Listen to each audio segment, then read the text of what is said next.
It's that time of the week again, this time with Adrian Alsma of Colombia Reports, and as usual, Richard McCall of Colombia Calling is here with you too.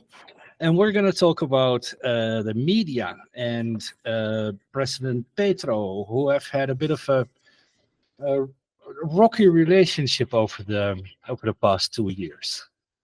Yeah, hi everyone. Thank you for Adrian for remembering my name. That's always a good thing. But listen, it's a really interesting and concerning time right now.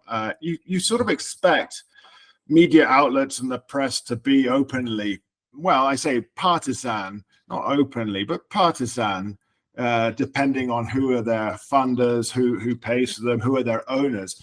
But we're getting into a position now where things are openly partisan positions towards the current government. And you look at places like Semana magazine, you look at places like El Tiempo, El País and Cali. Well, I mean, we don't need to mention El Colombiano in Medellin, but at the same time, there are these outlets that are backed by these big corporations and political factions. Yeah, but because the media you mentioned are historically like conservative media, but Yes. also if you look at like typical liberal media like El Espectador or Cambio, they have been, I would call them like genuinely combative when it comes to like the current government. Like, and this is a noticeable split with their historical position, where particularly liberal media are just like usually more reliable. Yeah, it's interesting in so much as we could possibly say. I mean, possibly, and I would love some feedback on that. Do you feel that there's a concerted effort by the media to sort of pull the line at the moment? Is that this will never happen again in terms of a left-wing government? No, I don't think it's a concerted effort. I think we're seeing an institutional bias of mainly urban and mostly like Bogota media that are kind of used to how things are running.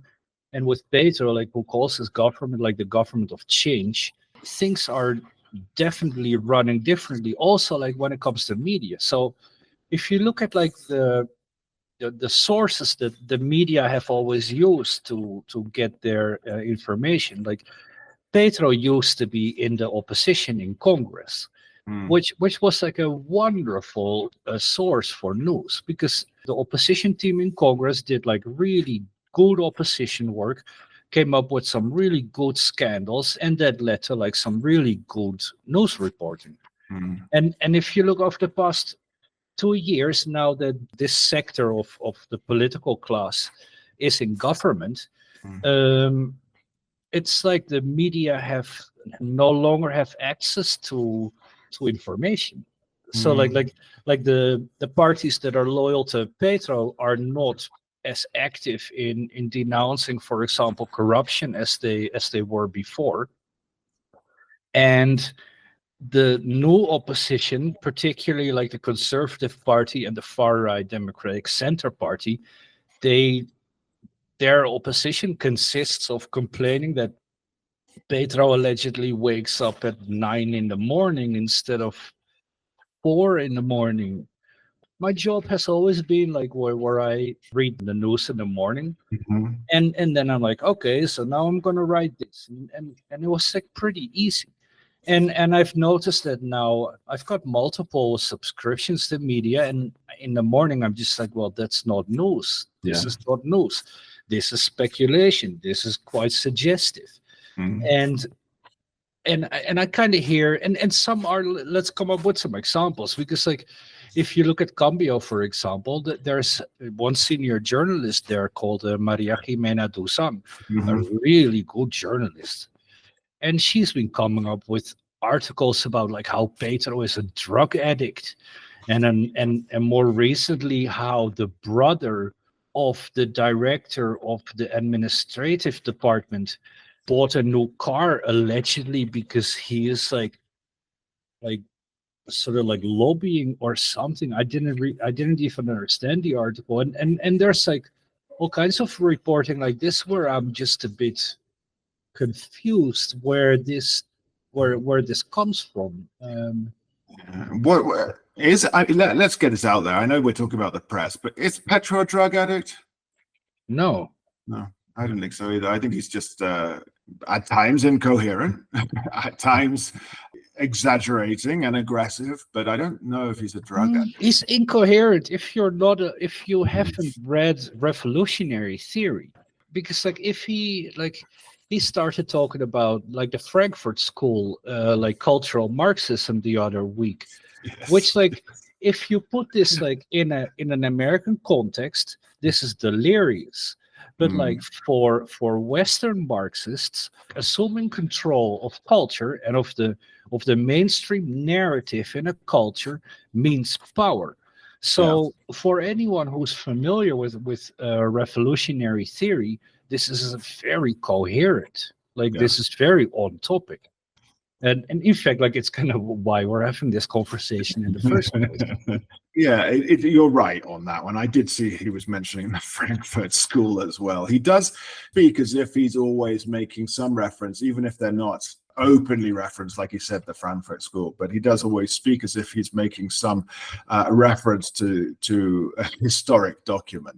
I've read some about that stuff. Like I'm not unfamiliar with Marxism, so I'm like, oh, that's interesting. An actual precedent talking about like revolutionary theory. But if you are not familiar with European Marxism, then it's just plain and simple gibberish. And I think this is the problem with the media. Like there is like a like liberal or neoliberal ideology like so intertwined with journalism here in Colombia. You may also know that like Petro has been getting advice from this institute in London about like his fiscal policy, and they are proponents of what is called like the modern monetary theory. And the modern monetary theory disagrees with neoliberalism or monetarism, that if you print money, then you get inflation. So like this is typical for liberal economists. Like they will say like if you print money, then your money will become worth less. And modern monetary theorists are like, yeah, except when you tax people, because then it doesn't matter. Like there are other ways like inflation works differently. So this is like being proposed. This type of policies that include like printing money are being proposed by the government. And you just notice that the journalists, like the economy journalists in let's say El Espectador or El Tiempo, just are not familiar with the theory behind it, and they just get like, oh, he's just going to cause inflation. Which hasn't happened, isn't happening, and is probably not going to happen because neoliberalism is a bit dead. It's they jump on the story like the bad old days in Latin America. Like Brazil printing money, or Bolivia printing money, or somewhere else. Mexico chopping off zeros from its currency back in the day. They jump on it like that without looking at I would say the data that is being sourced, as you said, that the entity in London, with new policy and thinking. Yeah, because there's a lot of like supposition as well. Like there's like a sort of more so than in for example Europe, but here there's like this association that like leftism is authoritarian, like or equality is not freedom. Like these typical liberal talking points that are just like not being challenged by anyone, even though like I would argue that like compared with, for example, Ivan Duque, the Petro's predecessor, like freedom has made significant advances. Like I haven't seen a policeman in I don't know how long. And I have the idea that like the traditional media and people working in traditional media are confused, are genuinely confused about it. Would you? I mean, yeah, traditional. I could kind of say traditional, and you put in the issue of the urban, like the city dwelling, so Bogota, Medellin, Cali, to some extent, I guess Cartagena, Barranquilla, but Bogota, Medellin, Cali. But we get real reporting on the ground, I would say, in the rural areas. These are the guys who put their necks out to report from rural Colombia. Reporting on rural Colombia is a real exception. And you've seen that this has changed, like how over the past decade, with the emergence of like digital media, so websites like Colombia Reports or La Silla Vacía or Gestión Pública, there's a whole bunch of websites that are really showing that are very important things happening in Colombia that just don't end up in the corporate media. And this is like where Petro starts seeing like the hostility towards his presidency, because like Petro was clearly elected with a mandate from rural Colombia, and uh, being in the government, like he's well in touch with what's happening in the countryside, particularly in the regions where illegal armed groups are active. So in southern Colombia and in the Caribbean coast. Like a few weeks ago, this article came out by a relatively new publication called Foragin about like how Chiquita brands paid rather like famous columnists, like one famous columnist and one famous conflict researcher, to basically lie about their financing of paramilitary groups in the 1990s and the early 2000s, which was like completely ignored by the media. And these people are still appearing in the media as if they still had credibility, and they just don't. Like people were genuinely upset by this. So you notice that there's like, particularly in the left, which is obviously where Petro is from, the idea that the media are only telling us half truths.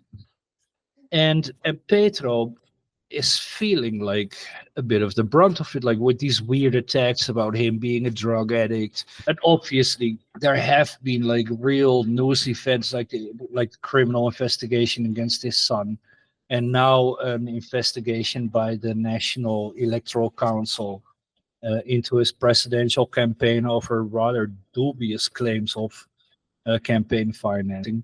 So Pedro feeling attacked by the corporate media is like, you can kind of see where it's coming from.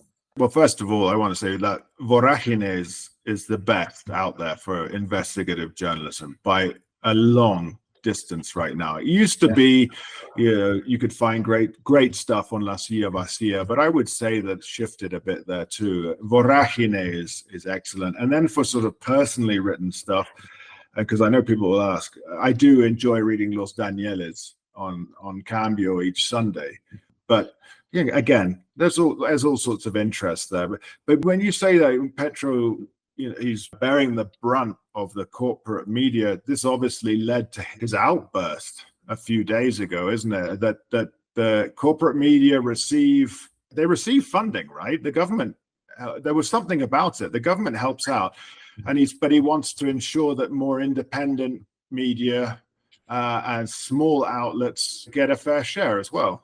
Let's unpack that, because like the financing of media has been like genuinely problematic for years. Like, and this is not just like who owns the media, but like where advertising revenue is coming from. And historically, the government was like one of the main financiers of corporate media through advertisement budgets.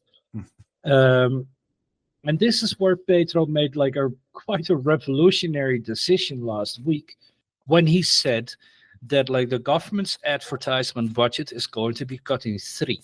So like, and 1/3 is going to go to like old school media, then 1/3 is going to like online media, so like This includes like influencers and people who run like Facebook pages and whatnot. And 1/3 is going to go to community media and what Petro calls like alternative media. That's And, us. well, I don't know. Is that us? I don't know. Well, I would say we're alternative in that we're English language. Yeah, I kind of had the idea that's not us because like let me go back a bit. So Petro has an idea that this change in financing is going to democratize media, and I disagree with it because it's going to democratize like public communication. So social organizations in the countryside will have more access to local journalists that are not broke every 3 months. And there will be like news coming out of the barrios, like through barrio newspapers and whatnot. But if you look at like you and me, for example, like we both rely on contributions from Patreon, for example. Yeah. Like to the best of my knowledge, this is not like the government tax agency doesn't consider this like legitimate income. So, like, if Petro wants to really make media independent and more accessible, like I would argue, make sure that people can start like Patreon accounts or Substack accounts, like, and because this is like in the like the global media environment where the interesting things have been happening over the past 5 years, like where independent journalists have been able to come up with their own income and their own output. And this is not where the president is going.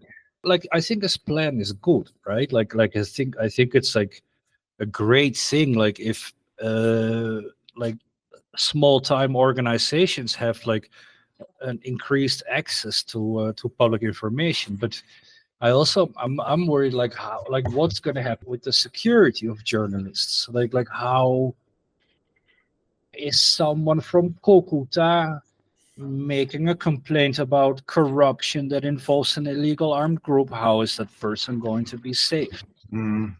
Like this year alone, there have been 3 colleagues who have been assassinated, and all were reporting from areas exactly where like the reporting is like virtually non-existent, and with their deaths like has been silenced completely. Like I don't see how this is like an entirely like a financial issue, and I'm concerned that if like that type of like community media is being empowered, that there's going to be quite a violent response from whoever wants to be wants those kinds of reporters to remain silent. And you get the issue. You get reporters, let's say, filing from Cucuta for local media, and then you've got, I would say, also it's a different level of social media and what is called citizen journalism that has been taking place over a decade through social media and so on. And where does somewhere like the Flip, it's an organization to protect journalists here, where do they stand in when it comes to security? The Flip has similar problems that the police has. Like the Flip provides like a vital support for journalism, but there is like a massive disparity in like who can effectively receive that support and who can't. So, and this is also where Petro has tried to drawn in the Flip, like saying that they are biased towards like traditional media. And I well, depends like how you define biased, but like this is a capacity thing. Like if a guy running a Facebook page in Caquetá gets a death threat, there's no way for that person to reach the Flip or for the Flip to come up with an effective response that allows that journalist to continue working or to remove the threat. And and this is not because like the flip isn't interested. I would argue that like the flip would want to make like more of an effort in changing like the profile of the journalist that requires protection. But I don't think this is an ideological issue. The way that the president has been trying to make the flip look bad as if they are conservative or whatever. I personally don't. I've received support from the flip a number of times, and a number of times I haven't, but not because of any kind of bias. Like it's just because they're working with a limited budget, and there's only so much that they can do. They don't have the capacity to protect or to stand up for everyone, but at the same time, they probably have, I would say, not a line drawn in the sand, but an older interpretation of who are the press and what they should be doing in terms of that. So therefore, Petro comes in and saying it's biased, but the flip has a mandate that would suggest that people are in the daily press out of urban centers and so on. And this comes from like how the flip has been organized. Like the flip was founded in the 1990s when there simply were no independent media. And the flip is like organized by a board of directors and has like an assembly. Now this assembly is made up of representatives of the different media. So there is like an institutional like void in the flip where community journalists or activists are not being involved in the decision making of the flip, which I think needs to change. But I don't see how they are purposely being kept out. Like I just think that the flip is a bit slow in responding to new developments in media and in information consumption. There's a point that we skipped over when we talked about the government. You talked about it being the funding split into three. It was actually a pretty good column in Los Danieles this last weekend from Ana Bejarano. Oh, God. But she did say, which I found interesting, because I do believe that Petro thinks that by funding more independent media, there will be more, I would say, spokespeople for his, let's say, his politics, his policies. I think he believes that. Ana Bejarano said, well, you can throw money at the indie media, but you can't guarantee they're going to be entirely enticed by that cash that the government throws, in return. So like quid pro quo. What do you think on that? I don't know. The problem is that where this criticism comes from. Like Ana Bejarano has never given a flying fuck about independent media. Like she's like another Nepo baby, being like put in some sort of influential position. I don't know on what merit, having like tons of money to work with at Cambio, and not really doing a good job in actually telling us what's happening in Colombia. And I don't think Petro means to create like an army of propagandists, like which is kind of what reporters of traditional media I've seen on social media respond to it. Like they're basically saying that Petro just wants like an army of propagandists like doing his dirty work. I don't see how Petro. This is not how Petro put it. And I don't think this is how it works. Like it just means that there's going to be a whole new boost of information that is uncontrollable by the president.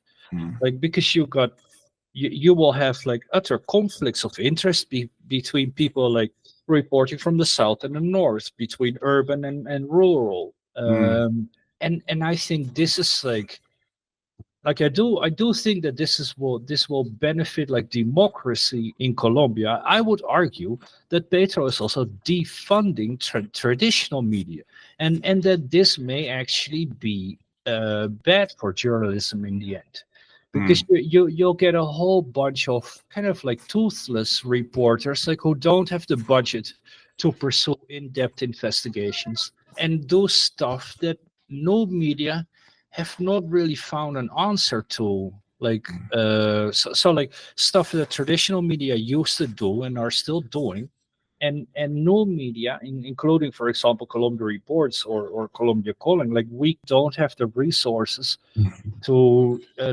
put someone on a story for 3 months or half a year. Mm. So I would argue that I think it's an interesting experiment. I don't think Petro like will just say, like, once like increased popularity. I do think that media, with those small media included, will be more representative of the people, Mm. and this will include like more voices that are sympathetic to Petro. So, like, from the countryside, for example. But I don't think this is like this is not like where Petro is trying to get more power, like to himself. Like, Mm. I do believe he genuinely wants like power to the people. I mean, that's the revolutionary background again. He believes in the revolution as a.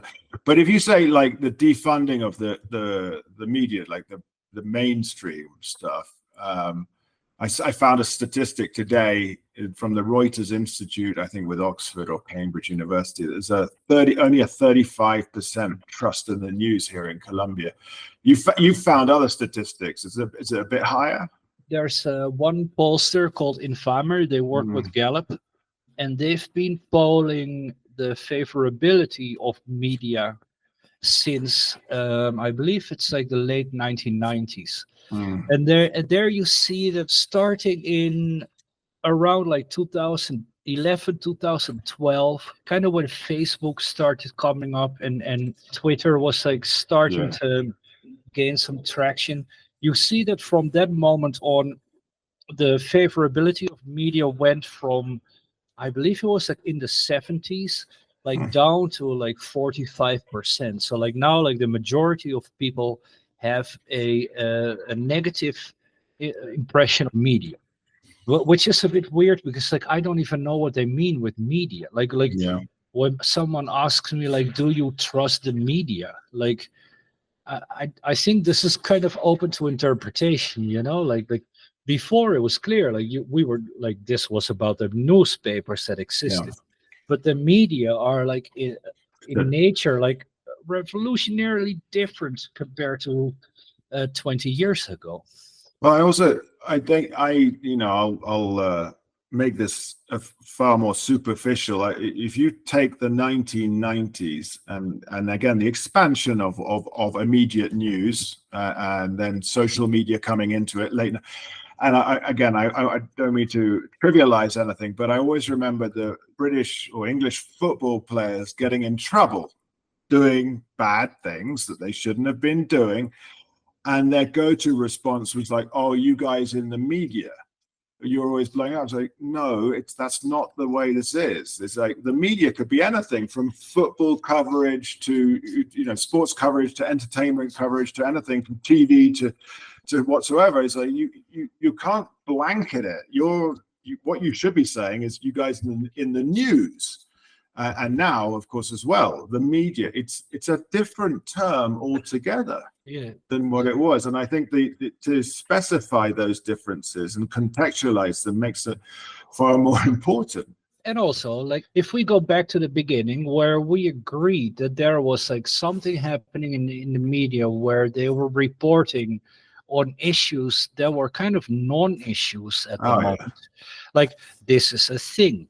But what's also a thing is that media have always done things that are inconvenient for people in power, and Petro is in power. So him not liking what we journalists are doing is at the same time an indication that we're doing our job okay. Yes. Like this is kind of like where what the president is doing is not to the benefit of the people if we assume that we journalists are working for the people, like which is like kind of a dubious claim.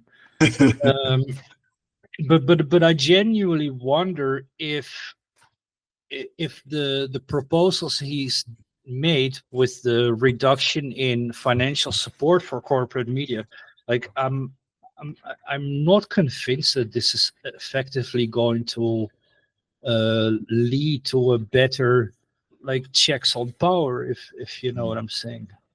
Yeah, I don't believe in cutting back funds, and because as like you say, then people can't do the investigations needed to do. Despite the fact I would say that some of the main newspapers here are no longer doing those investigations, but it would be nice if they could and would. Yeah, I totally agree with the president. He says that like the media, particularly the corporate media, are working for profit. Mm. So there's like we love like calling ourselves like the fourth branch of power, as in like a sort of like an The fourth elementary, estate. yeah, the fourth estate, like where we are an essential part of democracy. But this is not how corporate media work or what they even care about. Like I remember with the Paro Nacional, for example, the major strike in 2021, that I got sued by RCN because I criticized their reporting and their fake news basically Mm. on the strike that was happening at that moment. Mm. So and this is like what you see now too with certain journalists on Twitter, like particularly of Caracol Radio, where they are like talking in such an elitist way about like alternative media or community media, Mm. where you're like, you guys really do have a problem with like Mm. how you envision your own position in society or in Mm. a democratic society, because the reporting, and this has been shown, like we mentioned before, like for example by Forakin, like how media have never really lived up to the expectations of like what you would expect of a profession that calls itself like the fourth estate. Mm. And during the paros in 2019 and 2021, when was it? They were blocking the road because there was the demonstrations outside the ESMAD offices on the Calle 26 here in Bogota. ESMAD have their offices down close to the airport. So protesters went down there and it blocked the road to the airport, and the media came out to interview locals who were going to the airport, obviously having to get out of the taxi or the car to then sort of walk across with their bags. And the media were coming up and saying, isn't this inconvenient? How late are you going to be for your flights and everything? And the guys who were interviewing, no, they're well within their rights to demonstrate. They're well within their rights. I walked around and we're getting to our plane in time. Well, I remember RCN reporting about like how there was an increase in food prices, and then they interviewed like a guy running a food stand at the market who said that there was no increase in food prices.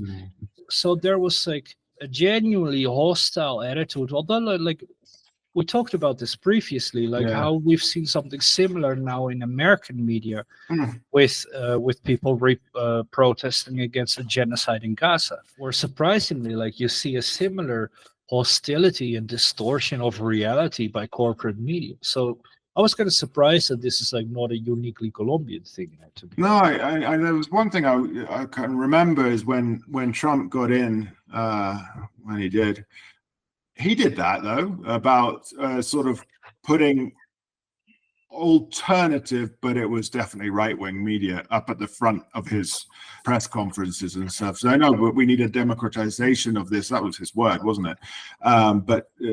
He put these tiny outlets, but right-wing at the front, to say that they had equal weighting to those like CNN and ABC and so on. It was an interesting move, of course.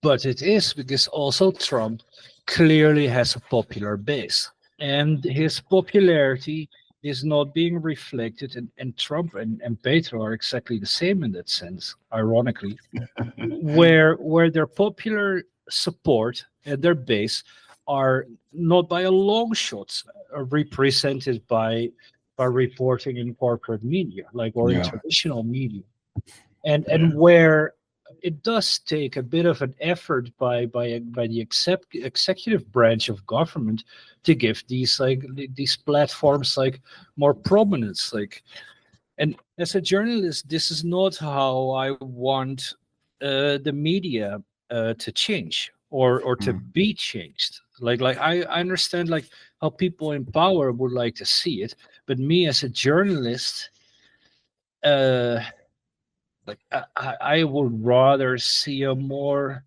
organic process of inclusion, mm, where media become more prominent due to merit. Although mm, Petro is right that capital, so the power of capital in media is impeding the inclusion of popular media. mm. So like Yeah. people who like start a newspaper from scratch and see where it goes. Yeah, I mean, I don't know. I mean, at the same time, he does speak out a lot, and of course, the media gets all up in arms, and there's a lot of talk about him not being, let's say, what I mean, being aggressive towards the media, and then therefore raising problems for journalists and so on. But I'm always a bit skeptical of all of this. Yeah, that's half. They are sort of right, but they're Mm, also very disingenuous when they make that claim because it's always like the most comfortable journalists who start complaining about like the freedom of press, and they have never done a thing for the freedom of press. mm, Like I said before, like they've sued me, for example. Um, so I do not believe that they in any way are representative of um, an healthy media environment. Like, I do hope that the flip is able to change its ways, like and modernize in a way that they actually become like more representative of media. Like mm, and also like when it comes to well for reporters because like what I think is really important that has come out of like the tensions between the president and the flip is that in Colombia there's no kind of ethics commission or council or whatever, so like whenever media basically slander a person or violate the rights of a citizen, that citizen can't do anything. Like he would have to take that media outlet to court, which is mm, which is an extremely exclusive process. So like if a citizen feels stigmatized, for example, or falsely portrayed in a certain news outlet, like there needs to be a body in Colombia where people can file complaints about like the fairness in media or like ethical issues, like and not just like legal issues. And in the talks between Petro and the Flip, there have been mentions of the creation of such a body where people can file complaints about like unethical behavior by media. Like I think this is like what you see with Samana now, mm. where the director of that magazine is basically running for president using her own magazine. Yeah. Like this is like on like I've never seen something so unethical. And there needs to be some sort of authoritative body that says like bad girl, like you can't do that stuff. Yeah. And I think this is like extremely necessary for also like a healthy democracy. Hell yeah. Hell yeah. And it is. I did see that Vicky Davilo was giving alarmist speeches in Medellin this past week about the state of everything in Colombia. So yeah, using her platform of and Semana. and government money from the Medellin municipality, and what else like the Chamber of Commerce and like all kinds of like weird money that usually wouldn't be allowed in political campaigns, but because Mm. it's like portrayed as a media event, then it's okay. So And so we should set up this body then, Adrian. yeah, uh, yes, well, I don't know. It's a state of affairs that is going to. I say it's going to worsen over time. I don't know. the introduction of like independent media websites, so where like any guy can start a website in a way that's been really beneficial, Mm, or like that's had like a massive democratizing effect on media. But it also has allowed the creation of websites that are funded with dark money and do nothing but slandering people, or just do weird stuff that isn't journalism. And yeah. then we've had like the social media that came about and are now completely overrun by Nazis. So it's kind of, there's always been like two sides, like to like in this Mm, democratization process, like where there's like evidently welcome developments and evidently disastrous developments. Like yeah. Well, I mean, we've covered a lot. Is there anything else that we should cover in this? Because I think we've covered a lot. It's a concerning moment, and a moment that will extend, of course. And when you look, and you said that the Nazis, look at Elon Musk and Twitter, look at the Galinskis and Simana, look at Facebook. I know that Facebook's in decline, but it's still there. It's still important. TikTok being Chinese, right? And Brazil banning Twitter is very interesting. well, I think like Petro's like decision to like put a whole bunch of money in community media like will have a democratizing effect, and it's something that's like completely foreign to liberals. But again, like Petro is not a liberal. Like this is like a Mm, typical socialist measure, like of power to the people, and a lot of people are just not going to like it, yeah. and liberal media are not going to like it, and we're just going to have to see what an effect this has on democracy and on society. Well, so I've been Richard McCall in Bogota for Colombia Calling, and I've been the guest of. Adrian Alsema of Colombia Reports And I think we've in done a good Medellin. coverage. Yeah, good coverage of what's going on, and important, especially because it's going to continue. Yeah, we'll probably be back talking about this. Absolutely. All right. Well, thank you again, Adrian. Yeah, and thanks everyone for listening.